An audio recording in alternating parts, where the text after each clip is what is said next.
నేను టెస్ట్ చేస్తున్న కార్ వచ్చేసి కంప్లీట్గా సెడాన్ కార్ అండి. It's not SUV car.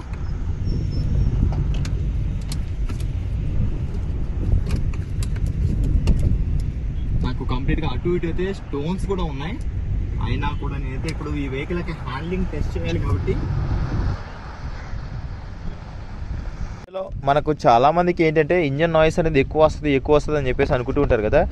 ఒకసారి ఈ ఇంజన్ యొక్క నాయిస్ అనేది ఎలా ఉంది ఏంటి అని చెప్పేసి అయితే ఒకసారి చూద్దాం. ఇందాకైతే మనం ఎక్కువగా వెహికల్ అయితే డ్రైవ్ చేస్తాం. డ్రైవ్ చేసిన తర్వాత వెహికల్ ఓవర్ హీట్ అయిన తర్వాత ఫ్యాన్ నాయిస్తో పాటు కూడా ఇంజన్ నాయిస్ అని ఏమైనా ఉందా ఏంటి అని చెప్పేసి అయితే చూద్దాం. లోపలికైతే ఇంజన్ నాయిస్ అనేది అసలు చిన్నగా కూడా వినిపించలేదు. ఒకసారి ఇప్పుడైతే టెస్ట్ చేద్దాం. స్టార్ట్ చేయరా.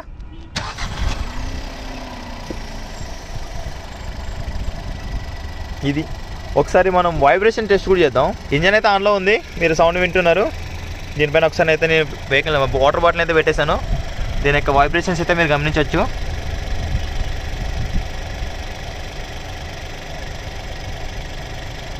అండ్ ఇంకొకసారి బ్యానెట్ కూడా క్లోజ్ చేసి బ్యానెట్ పైన పెట్టి ఒకసారి వైబ్రేషన్స్ అయితే చెక్ చేస్తాను. ఇప్పుడు కంప్లీట్గా ఇంజన్ మీద పెట్టాను కాబట్టి ఈ వైబ్రేషన్స్ అని చెప్పేసి ఇలా ఉన్నాయి. బట్ బాటిల్ అయితే ఎక్కడ కూడా స్లిప్ అవ్వడం కానీ పడిపోవడం అని చెప్పేసి అయితే జరగట్లేదు. ఇదిగో మీరు ఒకసారి ఇంజన్ సౌండ్ అయితే వినండి. ఇంజన్ అయితే ఆన్లో ఉంది. ఈ వెహికల్ యొక్క వైబ్రేషన్స్ అయితే మీకు ఒకసారి చూపిస్తాను చూడండి ఒకసారి.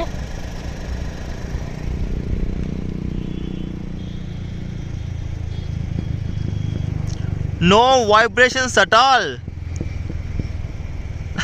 No man, no vibrations.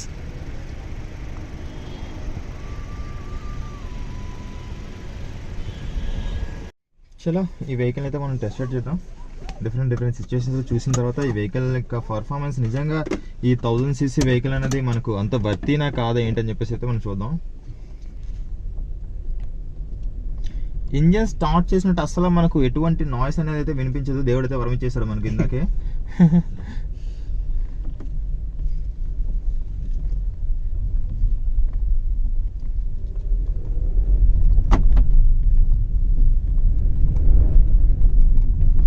Really మనకు 1 లీటర్ ఇంజన్ లాగా అయితే అస్సలు మనకి ఏమాత్రం అనిపించదు.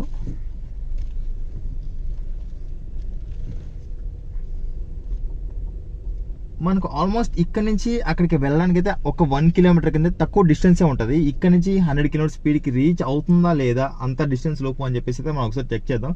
మీరే చెప్పండి 100కి ఎప్పుడైతే రీచ్ అవుతుందో అప్పుడు మీరే మేబీ నేను చాలా మందికి ఫేక్ చెప్తున్నాను చెప్పేసి అయితే అనుకుంటున్నారు. మీరు ఒకసారి అబ్జర్వ్ చేస్తూ ఉండండి. ఎప్పుడైతే మనకు 100 కిలోమీటర్ స్పీడ్ రీచ్ అవుతుందో అప్పుడు మనం క్యాల్కులేట్ చేసుకుందాం. ఇప్పుడైతే నేను వెహికల్ని డ్రైవ్ మోడ్లో డ్రైవ్ చేస్తూ ఉన్నా. చలో రెడీ 1 2 3 స్టార్ట్.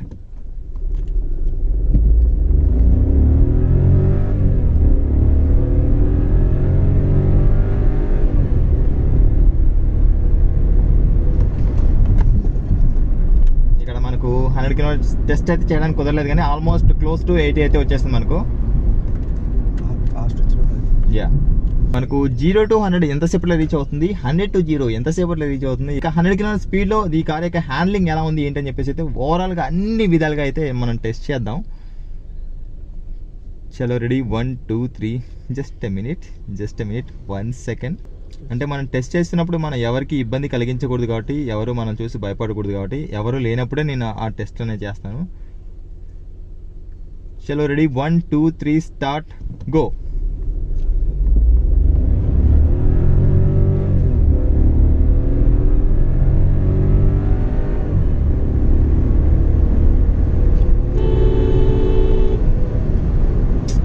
వదిలేసాను, నో ఛాన్స్. అగైన్ ఇంకొక స్ట్రెచ్ తీసుకోవాల్సిన పరిస్థితి వస్తుంది, నో ఇష్యూ. బట్ ఈ వెహికల్ లిటరలీ చెప్తున్నాను కదా, మనం కంపేర్ చేసిన నా ఇంట్రో ఏదైతే ఉందో 100% మనం ఈ వెహికల్ని అయితే ఒక జెట్ ప్లేన్తో రీసెంట్గా వచ్చిన రఫేలే కదండి, రఫేల్తో అయితే ఈ కార్ని మనం కంపేర్ చేయొచ్చు అనమాట. 1 లీటర్ ఇంజన్కి the most powerful engine. Exactly. నిజంగా ఈ వెహికల్ 1 లీటర్ ఇంజన్ ఫిక్స్ చేశారంటే nobody can believe that. అంటే అది ఎవరు కూడా నమ్మరు. 1 లీటర్ ఇంజన్ అనేది అంత పంచిగా ఉంటుందా అని చెప్పేసి ఎవరు కూడా నమ్మరు. మేబీ ఇప్పుడైనా మన కోరిక నెరవేరుతుందా లేదా అని చెప్పేసి చూద్దాం. 0 to 100 ఇప్పుడైనా రీచ్ అవ్వలేకపోతున్నాం అంటే మనకి ఎవరో అడ్డు రావడం వల్ల మనం అయితే వెళ్ళలేకపోతున్నాం. చలో రెడీ 1 2 3 స్టార్ట్ గో. ఒక్క సెకండ్ కూడా వేస్ట్ చేయకండి. ఇక్కడ చూడండి,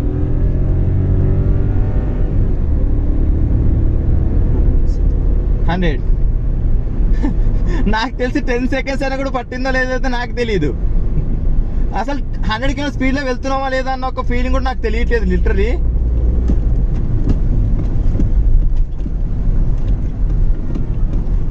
స్పీడ్ అండి 80.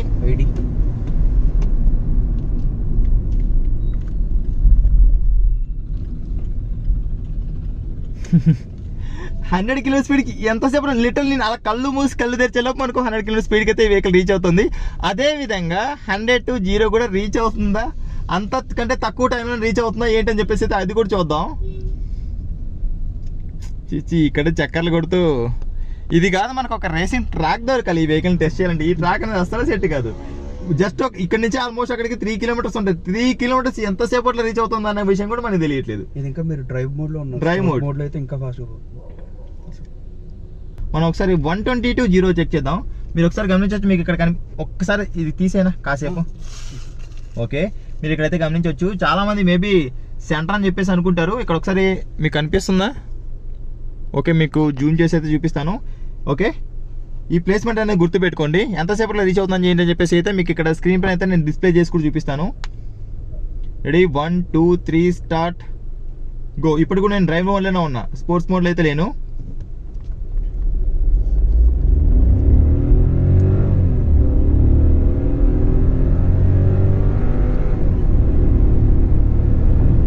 Reach 100, 120, break.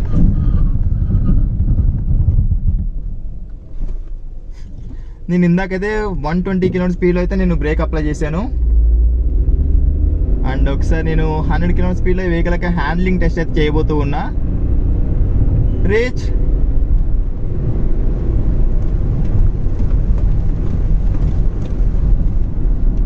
నార్మల్ గా మనం అంటే టర్నింగ్ ఒక turn sudden if in case ఎప్పుడైనా మనం సడన్ గా టర్న్ చేసామంటే అలాంటి సిచ్యువేషన్ లో మనకు వేరే వెహికల్స్ అయితే కనుక ఖచ్చితంగా, నేను సేమ్ ఇదే వెహికల్ నేను బెలానా వెహికల్ అయితే టెస్ట్ చేశాను. సెడాన్ కార్ అయితే బెలానా అండి, ఇది వరకు మారుతి సుజుకి బెలానా చూసాను. ఓకే, ఆ కార్ అయితే నేను 60 km స్పీడ్ లో టెస్ట్ చేశాను, 80 స్పీడ్ లో టెస్ట్ చేశాను. అండ్ ప్రీవియస్ గా నేను హోండా సిటీని కూడా టెస్ట్ చేశాను.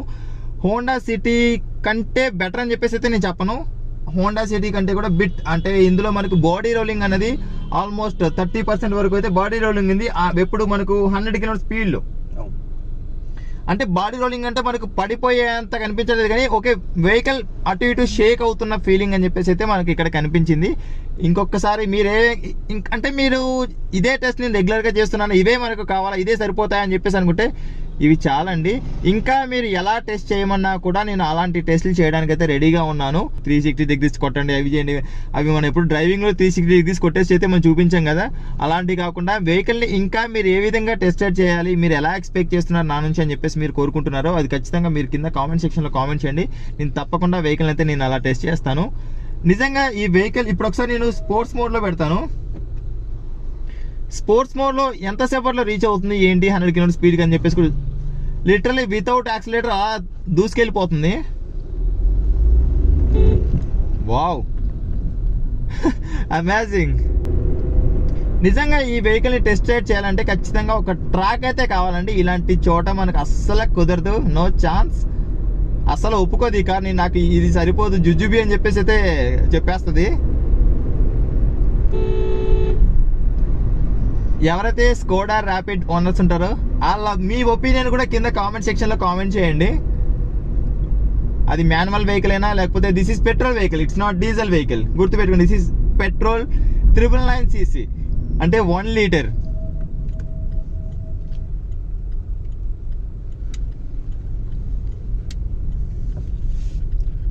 అండ్ అగైన్ ఇంకొకసారి అయితే నేను టెస్ట్ చేస్తాను.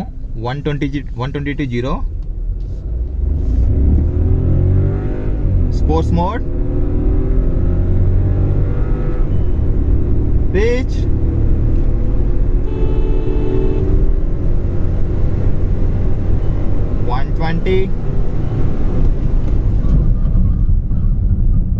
బ్రేక్ అయితే సడన్ గా వేయలేదు నేను. ఇప్పుడు కూడా స్పోర్ట్స్ మోడ్లోనే ఉంది. Ready, 1 2 3 start go.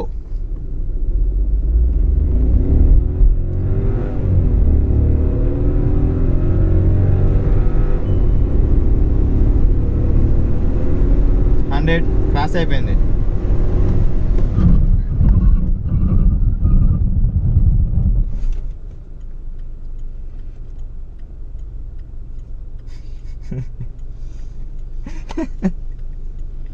ఏం చెప్తారు?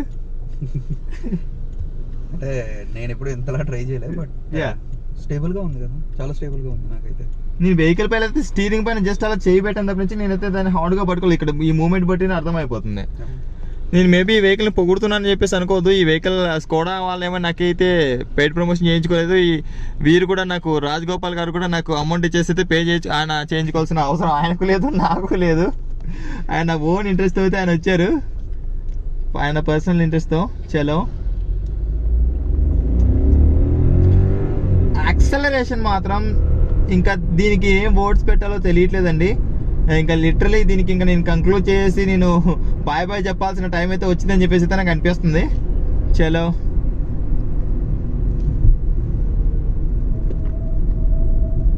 అది ఎప్పుడైతే వాటర్ సర్వీసింగ్ చేస్తానో బ్రేక్ సౌండ్ అయితే వస్తుంది, బ్రేక్ స్క్వీజింగ్ వస్తుంది. వాటర్ సర్వీసింగ్ చేయించారా? 2 డేస్కి ఒక 2 డేస్ వరకు ఉంటుంది, దాని తర్వాత మళ్ళీ నార్మల్ అయిపోతుంది. ఓకే, ఇంకొకసారి నాకు బాడీ రోల్ టెస్ట్ అయితే చేయాలని ఉంది. డిఫరెంట్ 60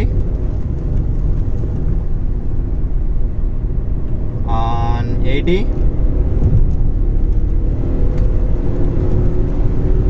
100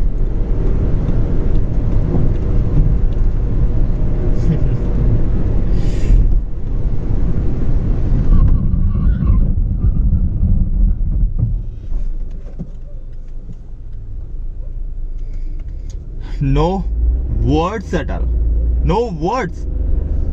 రియల్లీ ఈ వెహికల్ గురించి ఇంకెవరైనా కామెంట్స్ పెడితే మాత్రం వాళ్ళకి ఇంకా నేను ఇంకేమైతే చెప్పలేను. కానీ ఏంటి ఆ 1000cc వెహికల్ నువ్వు అంత చూపిస్తున్నావా, లేకపోతే అది నువ్వు యాక్ట్ చేస్తున్నావా ఏంటని చెప్పేసి ఎవరైనా అనుకున్నట్లయితే కనుక ఈ ఛాలెంజ్ అయితే నేనైతే స్వీకరిస్తాను. ఎవరైనా కూడా రావచ్చు. నిజంగా చెప్తున్నాను కదా, ఈ 1000cc ఇంజన్ ఏదైతే ఉందో దీని యొక్క పర్ఫార్మెన్స్ అనేది అన్బిలీవబుల్ అండి. అంత పంచి ఫీలింగ్ ఉంది ఈ వెహికల్ యొక్క. హ్యాండ్లింగ్ అవ్వచ్చు, బ్రేకింగ్ అవ్వచ్చు, ఇంజన్ పర్ఫార్మెన్స్ అవ్వచ్చు, what not, comfort and convenience అవ్వచ్చు. బట్ మన ఇండియన్స్కి నచ్చంది ఏంటి అంటే, ఎప్పుడైతే ది బెస్ట్ కార్స్ని కంపెనీస్ తీసుకొస్తాయో వాటిని యాక్సెప్ట్ చేయరు. యాక్సెప్ట్ చేయకుండా వాటిని వెనక్కి పంపిస్తూ ఉంటారు. అందుకోసం అని చెప్పేసి మనకు ఈ కార్ అనేది కరువు అయిపోయింది. లిటరలీ ఇంకా ఈ విషయాల గురించి మనం ఇంకా ఎంత తక్కువ మాట్లాడుకుంటే అంత మంచిది. ఇంకా నేను ఏదో మాట్లాడుతున్నట్లయితే మీరు ఫీల్ అయిపోతారు. అంటే మనకు అంత మంచి కార్లు అయితే మనం యాక్సెప్ట్ చెయ్యం. మనకు కావాల్సింది అన్నీ కూడా 30 మైలేజ్ కావాలి. ఈ కార్ యొక్క కెర్బేట్ ఎంతో మీకు ఐడియా ఉందా? 1148. ఇథియోస్ యొక్క కర్బేట్ ఎంత మీకు ఐడియా ఉందా? ఇథియోస్ కార్ దీనికంటే పొడుగు ఉంటుంది కదండి, ఆల్మోస్ట్ 973 కిలోగ్రామ్స్. టాటా కదా, సారీ టొయోటా కదా, బ్రాండ్ కదా. బట్ అంటే ఇక్కడ మనం ఆలోచించే విధానం అనేది ఎలా ఉంటుంది అంటే, పొడుగు ఉంటుంది, చాలా మైలేజ్ వస్తుంది, చాలా కంఫర్ట్ అండ్ కన్వీనియన్స్ ఉంటుంది. ఓకే, అన్నీ ఉన్నాయి, ఉండాల్సింది లేదు. చలో, ఇక ఫైనల్గా ఇక ఓనర్ ఫీడ్బ్యాక్ అయితే తీసుకుందాం. ఈయనైతే ఇదివరకు నేనైతే టెస్ట్ చేయలేదని చెప్పేసి చెప్పారు.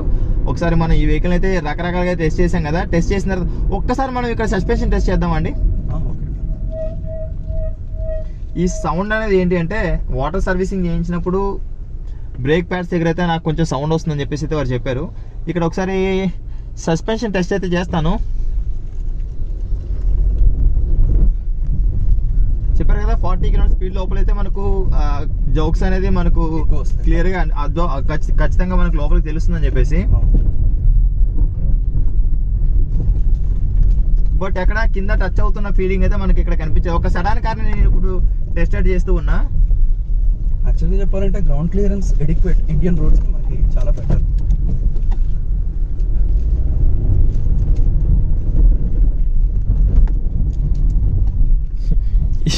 ఈ కార్ని నేను టెస్టెడ్ లిటరల్లీ ఈ కార్ని నేను లోపల నుంచి షూట్ చేసి చూపించడానికి అయితే మీకు కనిపిస్తుందో లేదు నాకైతే తెలియట్లేదు. కానీ ఇక నాకైతే అటు ఇటు అయితే రాళ్ళు ఉన్నాయి, మీరు ఒకసారి గమనించవచ్చు. You can see maybe test ఇక్కడ ఎవరైనా 8 చేసుకోవడానికి ప్రాక్టీస్ చేసుకొని పెట్టుకున్నట్లున్నారు. అయినా కూడా నేను ఈ వెహికల్ని అంత కాన్ఫిడెంట్గా నేను ఈ వెహికల్ అయితే ఓవర్ స్టీర్ చేసినా కూడా మనకి వెహికల్ అవుట్ ఆఫ్ కంట్రోల్ అవుతుందేమో అన్న ఫీలింగ్ అయితే నాకైతే కనిపించలేదు. ఒకసారి టెస్ట్ చేయొచ్చా? చేయండి. ఓకే చాలా ఒక్క నిమిషం. రాజగోపాల్ గారు, ఈ వెహికల్ సంబంధించిన ప్రోస్ గురించి అయితే మనం మాట్లాడుకున్నాం. హ్యాండ్లింగ్ బాగుంది అండ్ మైలేజ్ బాగా వస్తుంది, ఇంజన్ పర్ఫార్మెన్స్ బాగుంది, అది ఇది అని చెప్పేసి చెప్పుకున్నాం. అంటే ఈ కార్లో మీకు అసలు ఏమి కాన్స్ ఏం కనిపించలేదా? ఉన్నాయండి కాన్సెప్ట్. యా, షేర్ చేయండి ఒకసారి. 11.3 పెట్టాక కూడా యావరేజ్ మైలేజ్ కూడా ఉంటుంది డిస్ప్లేలో. ఓకే, క్లస్టర్ ఉందో, ఇన్స్ట్రుమెంట్ క్లస్టర్ ఉందో, ఈ ఇన్స్ట్రుమెంట్ క్లస్టర్లో మనకు డిజిటల్ కాకుండా మాన్యువల్దే ప్రొవైడ్ చేస్తున్నారు. దట్టు ఎంఐడిలో కూడా మనకి ఎక్కువ ఫీచర్స్ అనేది లేకపోవడం అనేది కూడా ఇందులో మనకు ఒక మైనస్ అని చెప్పేసి చెప్పుకోవచ్చు. లైక్ యావరేజ్ ఫ్యూయల్ ఎకనామీ మనకి ఎంత వస్తుంది ఏంటి అనేది తెలుసుకోవడం అనేది మనకి ఖచ్చితంగా, లేకపోతే పుల్ల పెట్టేసి అయితే మనం చెక్ చేయలేం కదా ట్యాంక్ లోకి. అది ఎప్పుడు పాతకాలంలో మనం ఎప్పుడు ట్రక్లకి పెద్ద పెద్ద బస్సులు చేసేవాళ్ళం, అలాగే మనం పుల్ల పెట్టి చెక్ చేయాల్సిన పరిస్థితి ఈ కార్లో వస్తుందని చెప్పేసి చెప్పుకోవచ్చు. రేర్ కెమెరా అయితే మనకి ఇందులో ప్రొవైడ్ చేయలేదు. రేర్ కెమెరా కూడా లేదు యాక్చువల్గా చెప్పాలంటే. నేను అంటే కంపెనీ కార్ కొన్నప్పుడే నేను డీలర్ని అడిగాను, మీరే వేయండి నేను ఎక్స్ట్రా పే చేస్తాను. బట్ ఈ మోడల్ ప్రొవిజన్ లేదు అసలు. సో కంపల్సరీగా కొన్ని కావాలి అంటే హై ఎండ్ మోడల్కే వెళ్ళాలి. ఓకే, అండ్ ఇంకొక పెద్ద కాన్ అంటే అది depends on person to person. Okay, ఎలా ఉంటుందంటే ఆఫ్టర్ మార్కెట్ ఏవి ఇందులో వేయించుకోలేదు. ఓకే, ఓకే, ఏది టచ్ చేసినా వైరింగ్ మనకి ఎప్పుడు వారంటీ షాకెట్ అయితే ఉండదు, ఖచ్చితంగా వైర్ కట్ అయితే చేయాల్సిన పరిస్థితి వస్తుంది. ఎందుకంటే మిగతా కంపెనీస్ ఇచ్చినట్టు షాకెట్ యాడ్ చేసుకుంటారా బాబు అని చెప్పేసి ఎవ్వరు ఉండదు, అస్సలు ఉండదు. అండ్ ఏది ఆఫ్టర్ మార్కెట్ అంటే నేను మియాపూర్ మొత్తం తిరిగాను, ఎవరైనా ఒకటే చెప్తున్నారు, ఫోక్స్ వ్యాగన్స్ కూడా చెయ్యండి ఎక్కువ. విన్నారా? ఎప్పుడైతే మీరు Volkswagen and Skoda vehicles ని ఆఫ్టర్ మార్కెట్ యాక్సెసరీస్ అనేది అంటే ఎలక్ట్రికల్ సంబంధించి ఏమైనా మీరు ఫిక్స్ చేసుకోవాలనుకున్నట్లయితే కనుక ఖచ్చితంగా మీ వారంటీ వాయిడ్ అయిపోతుంది. ఈ విషయాన్ని అయితే మీరు గుర్తుంచుకుని. సీట్ హైట్ అడ్జస్ట్మెంట్ రాదు దీనికి, అలాయ్ వీల్స్ రావు. అలాయ్ వీల్స్ అనేది మనకి ఎందుకంటే టాప్ అండ్ వేరియంట్ కి వెళ్ళే కొద్దీ మనకు అప్గ్రేడ్ అవ్వడం వల్ల మనకు అలాయ్ వీల్స్, అంబిషన్ వేరియంట్ నుంచి ఆటోమేటిక్ లో అయితే అలాయ్ వీల్స్ వస్తాయి, మాన్యువల్ అయినా ఆటోమేటిక్ అయినా. ఎందుకంటే ప్రజెంట్ మనకు మిడ్ వేరియంట్స్ నుంచి ఖచ్చితంగా సీట్ హైట్ అడ్జస్ట్మెంట్ అనేది మనకు ఆల్మోస్ట్ అన్ని బ్రాండ్స్ లో కూడా మనకు ప్రొవైడ్ చేస్తున్నారు. మేబీ స్కోడా ఫోక్స్ వ్యాగన్ అనేవి కొంచెం డెవలప్ అవ్వాలి అన్నది మాత్రం మనం చెప్పగలదు. ఎందుకంటే వీటి యొక్క లుక్స్ అనేవి తాతల కాలం నుంచి ఒకే విధంగా ఇస్తున్నారు. అండ్ అదొక్కటి అంటే మీతో నేను ఏకీభవించట్లేదు అదొకటి. ఎందుకంటే ఇప్పుడు ఈ కార్ బయటకు వెళ్ళింది అనుకోండి, ఈ కార్ కున్న రోడ్ ప్రైసెస్ వేరే కార్ ఆబ్వియస్. అంటే నేను ఇప్పుడు ఏం చెప్తున్నాను అంటే మీరు అన్న పాయింట్ లుక్స్ అనేది 10 years నుంచి కూడా ఎటువంటి చేంజెస్ అనేది తీసుకురావట్లా. అంటే 10 years కింద కొన్న పర్సన్ కార్ ఏదైతే పెట్టామో పక్కన, మీ కార్ పక్కన పెట్టినా కూడా డిఫరెన్స్ అనేది కనిపించట్లేదు. ఫేస్ లిఫ్ట్ కి దీనికి డిఫరెన్స్ ఓకే, పాత వెహికల్ కొత్త వెహికల్ ఓకే అన్న దాని మీద ఫీల్ అవుతున్నారు తప్ప నుంచి డిఫరెన్స్ అనేది మనకి డిజైన్ లో కనిపించట్లేదు. మేబీ మేజర్ గా కాకపోయినా కూడా చాలా మైనర్ గా ఏమైనా చేంజెస్ తీసుకొచ్చినా కూడా, ఎందుకంటే పీపుల్ కావాల్సింది ఏంటి, లుక్స్, డిజైన్. ఇప్పుడు ప్రజెంట్ అయితే అట్రాక్ట్ అయ్యేది అందరూ కూడా లుక్స్ అండ్ డిజైన్ కి అట్రాక్ట్ అవుతున్నారు కాబట్టి ఖచ్చితంగా కొంచెం మైనర్ గా అయినా కూడా ఏమైనా చేంజెస్ అనేది తీసుకుని వస్తే ఇంకా బెటర్ గా ఉంటుంది. ఎందుకంటే ఈ వెహికల్స్ కి వెళ్ళాలంటే జనాలు భయపడుతున్నారు, ఫోక్స్ వ్యాగన్స్ కూడా. ఎందుకంటే మెయింటెనెన్స్ ఎక్కువ, ఆ కార్ ఇంజిన్ ఏదైనా డ్యామేజ్ అయిందంటే మనకు స్పేర్ పార్ట్స్ దొరకవండి. మీకు తెలుసా? మీ దానికి సంబంధించి చెప్పండి. నా ఫ్రెండ్ యాక్చువల్లీ స్కోడాలోనే వర్క్ చేస్తుంది. స్పేర్ పార్ట్స్ సంబంధించి అలాంటి మిత్స్, అవి కేవలం మిత్స్ తప్పనిచ్చి అవి ఫ్యాక్ట్స్ అయితే కాదు. ఈ విషయాన్ని ఒక 5 days లేట్ అవ్వచ్చేమో కానీ బట్ దొరకపోవడం ప్రసక్తే లేదు. దొరకపోతే మనం కంపల్సరీగా కంపెనీ పైన మనం కేసు వేయచ్చు. ఎందుకంటే మనకు స్పేర్ పార్ట్స్ దొరకకుండా వాళ్ళు కార్లు అయితే అమ్మకూడదు. 10 years వరకు ఒక కార్ మనకు రిలీజ్ అయిందంటే 10 years వరకు వారికి సంబంధించిన స్పేర్ పార్ట్స్ అనేది మనకు సప్లై చేయాల్సిన బాధ్యత కంపెనీ పైనే ఉంటుంది. అండ్ ఇంకొక కార్ హెడ్ లైట్స్ అండి, నిజంగా చెప్తాను. అంటే స్కోడా ఫోక్స్ వ్యాగన్ ఈ రెండుకి హాలోజన్ అని కాదు, మీరు అంటే హెడ్ లైట్ ఇప్పుడైతే మనం చెక్ చేయలేం, బట్ స్ప్రెడ్ చూసారంటే మీరు ఏ కార్తో కంపేర్ చేయలేరు, చాలా వర్స్ట్గా ఉంటుంది. ఒక లైట్ మన ఆటో లైటింగ్ అని చెప్పేసి అనుకోవచ్చు. నిజంగా అలాగే ఉంటుంది. ఆటోస్ మనం అయితే టాక్సీ ఆటోస్ వెళ్తుంటాం, ఆటోస్ కి సంబంధించిన అలాగే ఉంటుంది, నిజంగానే అలా ఉంటుంది. అది మాత్రం చాలా పెద్ద డిసడ్వాంటేజ్. అంటే స్కోడా 20 lakh బిలో ఏ కార్ కొన్నా అంతే. మనం 140 km స్పీడ్ లో వెళ్ళాలనుకున్నప్పుడు కూడా మనకు లైటింగ్ లేకపోతే 60 వెళ్ళాల్సిన పరిస్థితి అయితే వస్తుంది. If any emergency we can't. Light spread మాత్రం చాలా ఇబ్బంది పడుతుంది నైట్ టైం, అది కూడా రైన్ పడుతుందంటే ఇంపాసిబుల్ చూడడం, అసలు విజిబిలిటీనే ఉండదు అంటారు. ఇంకా అది మాత్రం చాలా పెద్ద కాన్ ఇది. ఓకే. నేను బల్బ్స్ మార్చుకున్నాను, అంటే కంపెనీ సజెస్టెడ్. ఓకే. ఆ బల్బ్స్ మార్చుకున్నా కాబట్టి ఒక 10% ఓకే, ఏదో నాకు సూపర్గా వచ్చేసిందని చెప్పాను. ఓకే. ఎందుకంటే మిగతా మళ్ళీ పెట్టుకోవాలంటే అదొక ఇబ్బంది. ఓకే. వాడంటే ఆ రిఫ్లెక్టర్ ఏమైనా కాలిపోయింది అంటాడు, ఇది పోయింది అంటాడు, ఎందుకు వచ్చిన పోవాలని ట్రై చేయము మేము. బట్ లైట్ స్ప్రెడ్ మాత్రం చాలా తక్కువ, అది మేజర్ కాన్ ఈ కార్. ఓకే. అదొక్కటే నాకంటే నేను డిసప్పాయింట్ అయిన ఫ్యాక్టర్ అదొకటే. మిగతావన్నీ ఏంటంటే యావరేజ్ ఫ్యూల్ అవి నేను క్యాలిక్యులేట్ చేసుకుంటాను, నాకు ఓకే, నాకు ట్రిప్ టు ట్రిప్ డిస్టెన్స్ తెలుస్తుంది కాబట్టి. ఓకే. బట్ లైట్ స్ప్రెడ్ అనేది నేనేం చేయలేను, నేను ముందు టార్చ్ లైట్ పెట్టుకుని. సో అదొక్కటి మాత్రం చాలా పెద్ద కాన్. ఓకే. ఎందుకు అంత తక్కువ లైట్ స్ప్రెడ్ ఇస్తున్నారో నాకైతే తెలియదు. అందులో మనకు కొంచెం ఇంప్రూవ్మెంట్ అనేది అయితే యాజ్ ఏ ఓనర్గా, యాజ్ ఏ 100% కస్టమర్గా అయితే మీరు కావాలి. 100% అంటే నేను కుషక్ ట్రై చేయలేదు, కుషక్లో ఇప్పుడు వచ్చిందో రాలేదో, బట్ 100% అది ఇంప్రూవ్మెంట్ అయితే ఉంది. అంటే చెప్తున్నాను కదా, మనం 10 సంవత్సరాల నుంచి ఒకటే ఫాలో అవుతున్నారు అనే దాంట్లో ఇది కూడా మనం ఒక ఎగ్జాంపుల్ కింద అయితే తీసుకోవచ్చు. అంటే 10 సంవత్సరాల క్రితం లైటింగ్కి ఇప్పటికి లైటింగ్కి డిఫరెన్స్ ఎందుకు ఉండాలి అంటే, అప్పుడు ట్రాఫిక్ అనేది అద తక్కువ ఉంది, ఇప్పుడు ట్రాఫిక్ అనేది చాలా పెరిగింది కాబట్టి లైటింగ్ అనేది కూడా అప్పుడు ఇచ్చేదే ఇప్పుడు కూడా ఇస్తే యాక్సెప్ట్ చేయరు అండ్ కుదరదు. కాబట్టి ఈ విషయాన్ని కూడా మీరు గమనించి ఎవరైనా స్కోడాకి సంబంధించిన ఎగ్జిక్యూటివ్స్ కానీ లేకపోతే ఎవరైనా స్కోడాకి సంబంధించిన వారు చూస్తున్నట్టయితే కనుక ఇవి కాన్స్ ఎవరైతే కస్టమర్స్ ఫీల్ అవుతున్నారో మీరు పర్సనల్గా మీరు మెయిల్ చేయడానికి అయితే ట్రై చేయండి. మేబీ ఇంకొంచెం బెటర్ ఇంప్రూవ్మెంట్ అనేది వచ్చిందంటే మాత్రం ఖచ్చితంగా వీటి యొక్క సేల్స్ పర్సంటేజ్ కూడా, ఎందుకంటే ఎవ్రీ మంత్ మనం చూసినట్టయితే కనుక స్కోడా ఫోక్స్ వ్యాగన్ అనేది టాప్ 10 లిస్ట్లో ఎక్కడా కూడా మనకు కనిపించకపోవడం అనేది చాలా బాధాకరం. యాజ్ ఏ స్కోడా ఓనర్గా మీరు ఖచ్చితంగా దానికి సంబంధించి ఫీల్ అవుతూ ఉంటారైతే చెప్పేసి నేను అనుకుంటా. ఆ టాప్ 10 ప్లేస్లోకి ఈ స్కోడా ఫోక్స్ వ్యాగన్ కూడా వెళ్ళాలి అంటే ఈ మైనర్ ఏవైతే ఉన్నాయో కొన్ని ఫీచర్స్ అనేది ఖచ్చితంగా కావాలి. ఒక బిల్డ్ క్వాలిటీ మాత్రం జనాలు అంతా ఎగబడిపోరు, బిల్డ్ క్వాలిటీతో పాటు కూడా ఫీచర్స్ కూడా కావాలి. ప్రజెంట్ అనేది బిల్డ్ క్వాలిటీ కంటే ఎక్కువ ఫీచర్స్కి ఇంపార్టెన్స్ ఇస్తున్నారు. అండ్ మీరు అలాగే బిల్డ్ క్వాలిటీ అనేది 100% ఇస్తున్నారు కాబట్టి దాంతోపాటు కొంచెం ఫీచర్స్ అనేవి యాడ్ ఆన్ చేసి కూడా ఇంకొక 1 lakh రూపీస్ యాడ్ అయినా కూడా కస్టమర్కి అయితే బర్డెన్ అవ్వదు. ఈ విషయంలో మాత్రం మనం కొంచెం స్కోడా అండ్ ఫోక్స్ వ్యాగన్ వెనక బడి అలాగా తాబేలాగా నడుస్తున్నాయని చెప్పేసి అయితే మనం అనుకోవచ్చు. చలో.